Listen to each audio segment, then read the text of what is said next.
ये कहानी सुन के मैं 2 दिन तक सो नहीं पाई। तो अगर आप ये रील रात में देख रहे हो तो मत देखना। ये कहानी है रिचर्ड की, जो एक काफ़ी गरीब परिवार में लॉस एंजलिस में पैदा हुआ था। रिचर्ड के पिता एक वेटर की तरह काम करते थे और ज़्यादा पैसा कमाने के लिए वो हाउस पार्टीज और बाकी इवेंट्स में भी जाया करते थे। एक बार रिचर्ड के पिता को एक ऐसी पार्टी में जाने का मौका मिलता है जिसके अंदर उन्हें काफ़ी पैसे मिल रहे थे, पर ये पार्टी एक ऐसे विला में होती है जो जंगलों के बीचों बीच है। क्योंकि रिचर्ड बचपन से ही काम करना चालू कर देता है और अपने पिता की मदद करता है, इसलिए रिचर्ड के पिता उसे इस पार्टी के अंदर भी ले आते हैं। जैसे ही रिचर्ड के पिता और रिचर्ड वहाँ पर पहुँचते हैं, सारे लोग जो वहाँ पर काम करने आए थे उन सब लोगों को एक साथ एक लाइन में खड़ा करके इंस्ट्रक्शन दिए जाते हैं। वो इंस्ट्रक्शन ये होते हैं कि जो विला के बाहर गेस्ट हाउस है और जो भी काम करने वाला है वो उसी गेस्ट हाउस में रहेगा, चाहे वो वेटर हो, केटरर हो और या कोई भी हो। वो लोग गेस्ट हाउस से बाहर नहीं निकलेंगे, वो तभी उस विला में जाएंगे जब उन्हें बुलाया जाएगा। और उस विला में सिर्फ वेटर्स खाना लेके जाएंगे, वो भी सिर्फ गेट तक। गेट के अंदर जाने की इजाजत किसी को भी नहीं थी। रिचर्ड के पिता और रिचर्ड वहाँ पे काम करने लगते हैं। बर्तन धोने से लेके लोगों की हेल्प कराने तक वो लोग वहाँ पर 2 घंटों तक सब करते हैं कि तभी रिचर्ड के पिता को खाना लेकर वहाँ बुलाया जाता है। रिचर्ड अपने पिता की मदद करने के लिए प्लेट उठाता है और उनके पीछे विला की तरफ चला जाता है। विला के गेट पे पहुंचते ही उन दोनों से प्लेट्स ले ली जाती हैं और उन्हें वापस भेज दिया जाता है। 10 से 15 बार रिचर्ड और उनके पिता वहां पर गेस्ट हाउस से विला तक के बीच चक्कर काटते हैं। क्योंकि रिचर्ड बच्चा था तो उसको बहुत क्यूरियोसिटी होती है ये जानने की अंदर चल क्या रहा है, कि किसी को अंदर जाने की इजाजत ही नहीं है। रिचर्ड को लगता है कि शायद ये अमीरों की ऐसी पार्टी है जो वो गरीब लोगों से छुपाना चाहते हैं और वो इस पार्टी का हिस्सा बनना चाहता था। इसलिए एक बार रिचर्ड और उनके पिता खाना लेके जा रहे थे।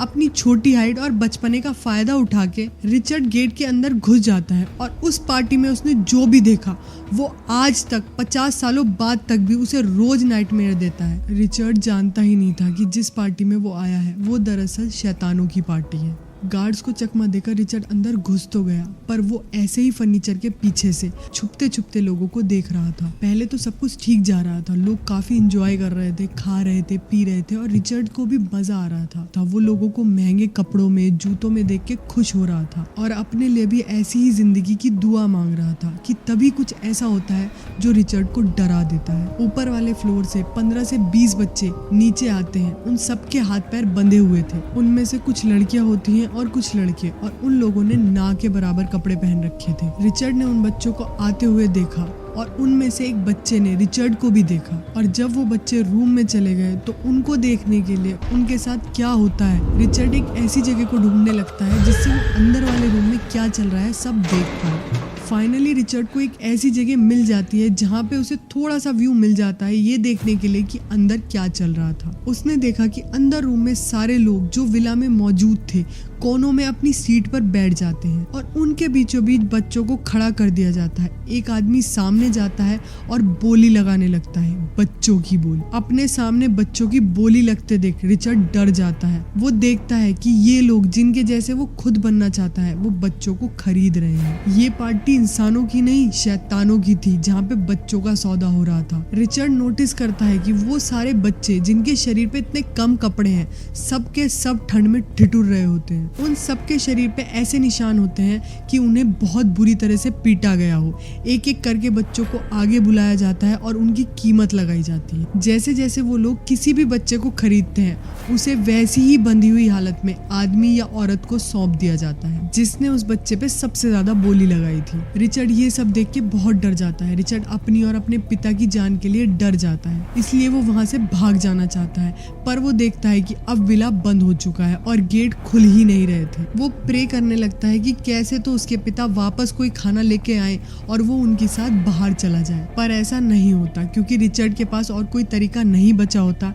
वह वापस उन लोगों को देखने लग जाता है। जब सारे बच्चे लोगों के पास जा चुके थे तो रिचर्ड को लगा कि शायद अब पार्टी बंद हो जाएगी, ये सब रुक जाएगा, पर वहां पर भी वो पार्टी नहीं रुकती। शैतानों की इस पार्टी में जहाँ पे रिचर्ड गलती से पहुंच गया था उसे लग ही रहा होता है कि अब सब खत्म हो गया है कि तभी वो आदमी जो बच्चों की की बोली लगा रहा होता है वह बोलता है कि अब फाइनल बिडिंग का टाइम आ चुका है। उसके ये बोलते ही एक कमरे से जो पीछे कहीं छुपा हुआ होता है, शायद वहां से एक बच्ची निकल के आती है।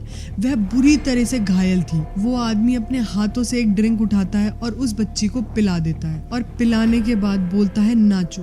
वह बच्ची अपनी उसी घायल हालत में नाचने लगती है। थोड़ी ही देर में वह नाचते नाचते बेहोश हो जाती है और गार्ड्स उस बच्ची को उठा के उसी रूम में बीचों बीच लिटा देते हैं। सभी बच्चों को वही ड्रिंक पिलाई जाती है और उन्हीं बच्चों को बेहोश भी कर दिया जाता है। जब वह बच्ची जिसे बीच में रखा गया होता है वह अपने पूरी तरीके से होश खो देती है, वहां पर मौजूद गार्ड उसके आसपास सर्किल और सिंबल बनाने लगते हैं। जैसे ही सर्किल बन रहे होते हैं सारे लोग खड़े हो जाते हैं और कुछ चैंट करने लगते हैं। इतने में ही वह आदमी जो वहां पर सबकी बोली लगा रहा था खड़ा होता है, अपने कोट से एक चाकू निकालता है और उस सर्किल के बीचों बीच खड़ा होकर उस बच्ची के शरीर में घोंप देता है। खून के छींटे सबके चेहरों पे लगते हैं और रिचर्ड यह सब देख रहा होता है। सबके चेहरों पर खून गिरता है, सब जोर जोर से हंसने लगते हैं और हंसते हंसते बोलते हैं कि ये पार्टी सक्सेसफुल रही। रिचर्ड ये सब देख के बहुत ज्यादा डर जाता है। वो वहां से बाहर निकलने की कोशिश करता है, तब वो देखता है कि उसके पिता खाना लेके दरवाजे पे आए हैं। वो वैसे ही जैसे वो अंदर आया था उसी तरीके से अपने पिता के साथ वापस बाहर चला जाता है। लेकिन